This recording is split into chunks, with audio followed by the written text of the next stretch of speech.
We're in the middle of the fascinating story of the spies. And unfortunately, we learned the sad story that the spies went and they came back with a bad report. And the consequences were severe. And Hashem is going to punish the Jews, as we'll see in today's Chumash in the fourth section of Parshat Shlach. Hashem spoke to Moshe and Aaron, saying to them, God spoke to them. God says, Ad Mosai le'eda hara hazois. How long will this evil congregation, Asher Hema Malinim Aloi, will they continue to complain against me non-stop? How long will this evil congregation continue to complain and try to persuade people against Hashem? That the spies are persuading the other Jews to go against Hashem, to go against Moshe. I heard the complaints against me. So that's what Rashi explains it. They're basically, he's referring to the 12 evil spies who came back with a negative report to the Jewish people. And Hashem is telling Moshe, how long will this evil congregation continue to persuade others to go against you? But something fascinating is learned from the word congregation. And that is that he refers to the 10 spies that are a congregation. And from here we learn actually that a minyan is 10, because the smallest number of people that are called a congregation are the 10. We know there are the evil spies. And how many were there? We know there are 10. And the Torah is referring to them as a congregation. And from there we learn, and that's why I was talking to someone yesterday, that's why you can't do a minyan on Zoom. I just spoke to somebody yesterday, not Jewish, that we were discussing. During Corona, we made sure to keep on having our holiday services in a tent. And I said, because Zoom doesn't really count as a minyan. You need to have a congregation, and it needs to be 10 people together. And where do we learn how much are part of the minyan? From actually, very interesting, from this verse, from the evil spies, we actually learn how many people are counted in a minyan. And Hashem continues, says, say to them, Chayoni, I swear, as I live on my life, I swear, Nu'um Hashem, so says God. If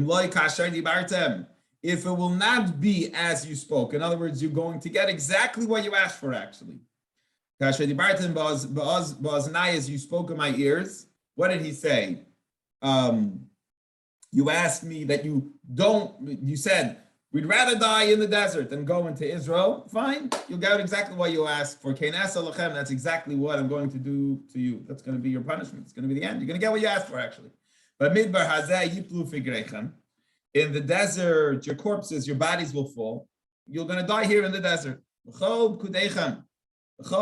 And you remember there was a census that we learned about in the previous parsha, right? We learned all about the census. And that whole census with all the numbers, whoever was in that census, because remember, who was included in the census? People, the regular Jewish people that were part of the service from 20 and up, they couldn't be in the service until they were 20.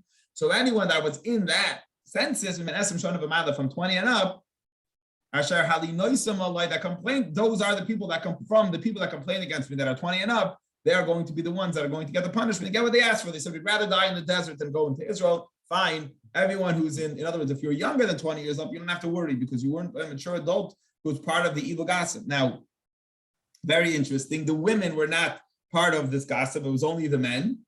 And also, it was not the tribe of Levi was never part of the original, that group, that list of the census that was taken. The Levites are either counted from 30 days old or from 30 years old. They're not part of a 20-year-old census, and therefore they're not going to die together with all the Jewish people in the desert. God says, if you will come, that you won't come. To the land, that I raised my hand, the Shakinas Chamba, to make you dwell there. I told you you're going to get Israel. Kim Kaleb, only 2 people from that whole group that were in the census of 20 and up. Only Kaleb and Yefunah, Yeshua ben the 2 good spies, Kaleb and Yeshua. It will be the only 2 people that will enter at Yisrael. Yeah, remember what you said. Why Moses, remember when they were complaining to Moshe, they said, why are you taking us to get killed in Israel by the sword and have our children, be raped, the women are attacked and taken custody by the other countries? Moshe says, God says, those children that you were afraid that they're going to be attacked and so on, that will become spoils for the enemy, those are the kids, they are going to be the ones that I'm going to bring them to Israel. Yadu Asaret, they will know the land, the Shemastimba, that you despise, that you disgusted. You will die in the desert, and those kids who you're worried that they're taking as spoils, they're actually going to be the ones that are going to enter Eretz Yisrael. But your corpses will fall in the desert over here. You're going to end up dying in the desert. And they are going to go in to Eretz Yisrael, the ones that you were worried about. And your sons, Yirayim Bamidbar. What about, so what's going to happen? How is the death of everyone going to take place in the desert? So he says, Hashem says, here's the plan. Your children that are going to enter Israel eventually, that are going to be there from 20 years and up, those children that are, under 20 years, that are going to enter Israel eventually, they're going to wander in the desert. Arbayim Shana, it's going to be a total of 40 years. In other words, it's going to be 38 more years, but including from when they left Mitzrayim, it's going to be a total of 40 years from the original time that they left. The Nasu as Nuseichem, and they're going to bear your defection, basically the trouble you made, that they're not entering Israel, they're going to have to sit here and hang out and wander here for 40 years. Until all your corpses die in the desert. So we have to wait till everybody passes away, everybody dies, and then the children are going to just have to hang out here for a total of 40 years, and then they're going to be able to go in and conquer Eretz Yisrael. Now, so a little bit about the math here. Interesting how the numbers work. Why 40 years? And Hashem says, even though they're all going to die in the desert, they did not die until they were 60 years old. So in other words, if somebody was 55 years old at the time, 5 years later, in the 38 remaining years that they were there, they're going to pass away.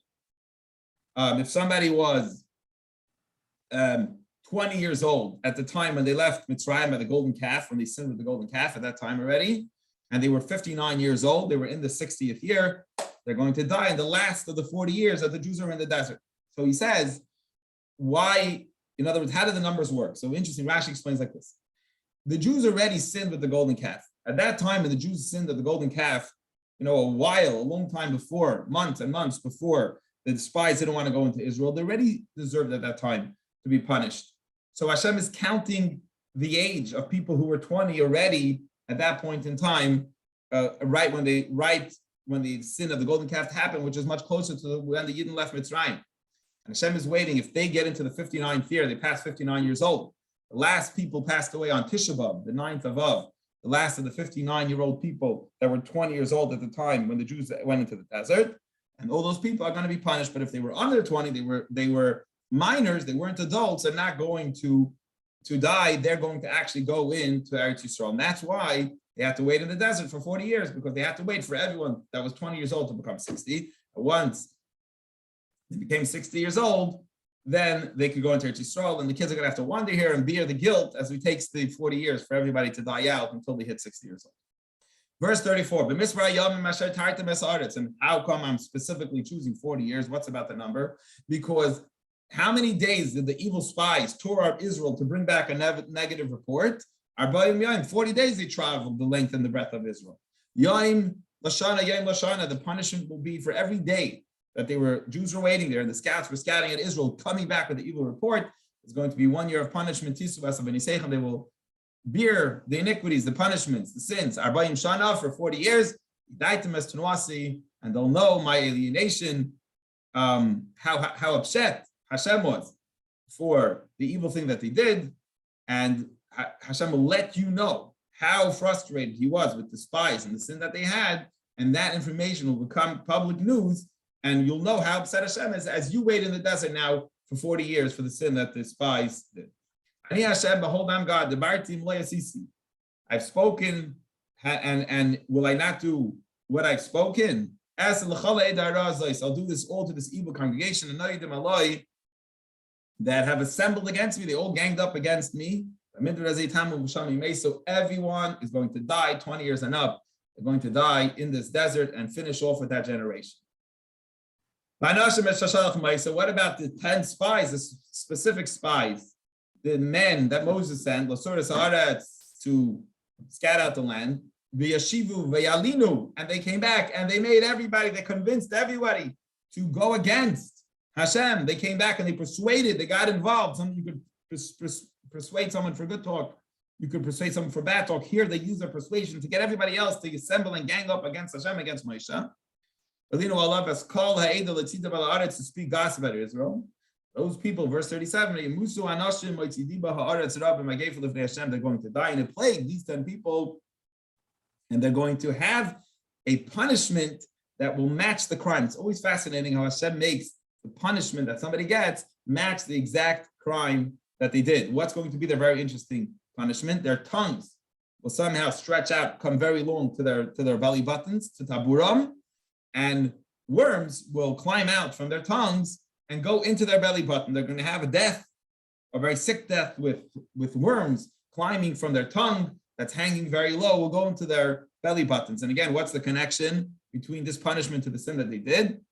So I think I saw in the commentaries that the tongue of the snake, their tongues, their mouth was the one that gossiped evil. Therefore, their tongue will stretch out low, and the mouths of the worms will eat through their body, which represents the mouths of the spies that was evil. Also, the belly button is considered like the center of Israel, where the story took place, referring to the center, the Tabor Haaretz, to the center of Israel. And Hashem always makes the punishment exactly fit the crime, and therefore that's going to happen with those 10 spies. However, the two good ones, Yeshua ben Nun and Caleb ben Yefun, and Yeshua, Joshua and Caleb, they're going to live, and they're going to live off those people even, because they're going to inherit the land that those 10 spies were supposed to get.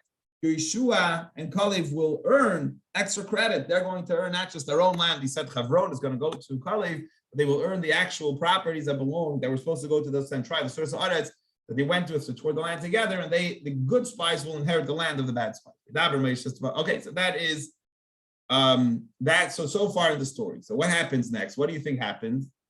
By Moshe turned to the Jewish people and he gave them over the head. He says, listen, you guys messed up again. Now you're actually not going into Israel. And of course, what do the Jewish people say? Oh, now we want to go. You know, when you give somebody a good lecture over the head, all of a sudden they want to go. So the Jews got up early in the morning, and they go up to the top of the mountain. They're ready to go to Israel. They learned their lesson. Behold, we're going to Israel. Hashem told us we're going to go there. He promised us his inheritance. We're ready to go. Forget about what we did. And we sinned by saying we'd rather go back to Egypt. It was a terrible thing. We really regret our mistakes. No, it's too late. Moshe says to them, why are you going up SP Hashem again against Hashem's word? You're not going to be successful. I know you want to conquer. You're not going to be successful. Atalu, do not go up now. Because now God is not in your midst. So you shouldn't be beaten. It'll be very embarrassing. You're going to go and attack in the country of Israel. You're going to be embarrassed before them. The Canaanites and the Amalekites, they're before you. And Hashem already told us, we learned in the verse in the previous day's Chumash, that Hashem said, now after the sin, go back south, go back into the desert. Do not go north into Israel, because you will fall before the sword by these two nations, the Amalekites and the Canaanites. Because since you moved away from Hashem, you said to God, I'm going to go away from you. You want to know what happens? God turns away from you back. Because God is not going to be with you now. You walked away from God, so God is not with you at the moment. There's going to be a devastating loss if you attack. Don't attack. It's a big difference between a day to whatever the time was. First, the greatest miracles would have happened if you would have conquered Israel. But if you want to conquer Israel now, it's going to be disaster. But they didn't listen. Again, they don't listen. They defiantly went up in strength, strongness, and to go up. And in the darkness, without permission. And the Arim Brit to go up, Arim Brit Hashem, and the Ark of Covenant, which usually goes to war with them, was not with them. Moshe did not join this group that was going up. Hashem never told them to go. And the Jews were beaten really badly. Verse 45, the Canaanites and the Amalekites came down on them. That were dwelling in the mountains, in that mountain, by Yaktum at Harama, and they smote them and they crushed them until a city called Harama. I can actually show you the picture if you want to see where this map of what took place happened over here. Let's see. So here you have the Harama, the city called Harama. You have the Canaanites and the Amalekites coming down. You have the Jews coming from Risma up. They're attacked by the Amalekites and the Canaanites, you see in the map, and they chase them all the way down to Harama as there was a devastating loss among the Jewish people. Let's see back inside. And that is the end of the sad story of the Jews canceled, that they're not going up to Eretz Yisrael anymore. So that's the end of our story of the spies. It was Sunday through Wednesday's Chumash.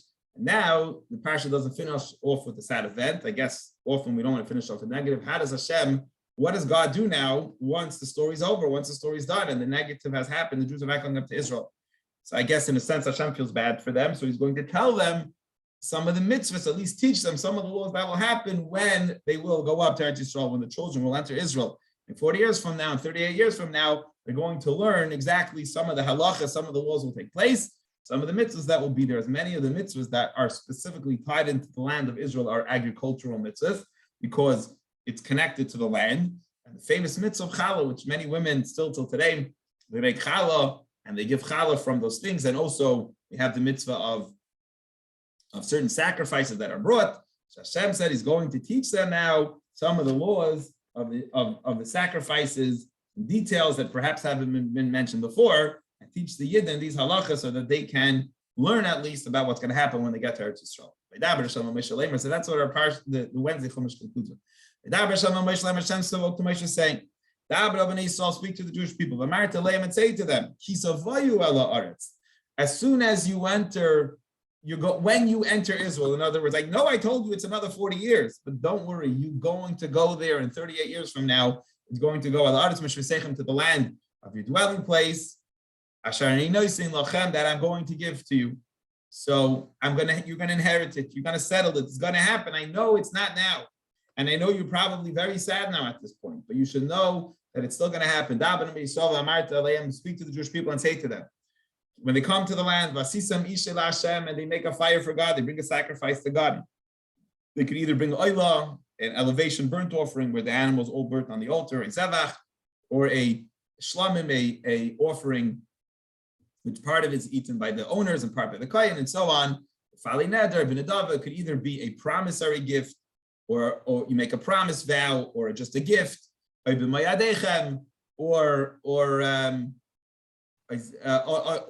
it could be a holiday gift that you come to Hashem, you come to the holidays, you should bring a gift to Hashem. Lastly, you're doing it to make it a good smell before God. As Rashi says, we don't mean physically it's a good smell. God likes the burnt offering smell, but he likes the fact that you're bringing him a gift. You're doing what he wants. From the cattle, you can bring from cattle, or you can bring from the sheep. All these things, but that's not the details. We learned that in Chumash Vayikra already. We learned about the sacrifices. Here he's going to talk about that whenever you bring an animal sacrifice, you should always bring with it two other presents. So God's saying, when you bring me this gift, always bring, imagine somebody saying, bring two other gifts together with it. Don't bring it alone. What's the other gifts that Hashem wants with the animal sacrifice? He wants a gift of flour, which is going to be saturated with oil in a bowl. They bring a bowl with flour and oil, and they also want what we call libations, which is a wine. Hashem wants wine together with his sacrifice. He wants you to bring wine to him also, which you pour.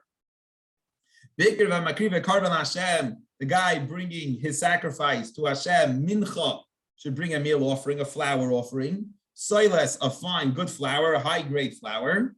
And how much you should bring, and I'm going to teach you two measurements now here that we're going to use. One measurement, I just want to teach you these two olden day measurements that were used. One is called an ephah, and the other one is called a hin. An ephah and a hin. Ephah is solid measurement. I'm going to tell you how much is an ephah. It's a very large amount, which is 432 eggs.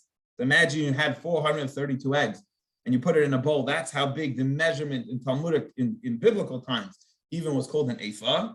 And another measurement of liquid is called a hin, and that's about 1.5 gallons. Just so you know, a hin, I'm going to just for now, the rest of the class use the term hin, which is a liquid measurement of 1.5 gallons. And I'm going to use the ephah measurement of a solid measure of, and that is 432 eggs. So we have a solid called ephah, which is a very large bowl. And a hin is a liquid, which is also pretty large, it's 1.5 gallons.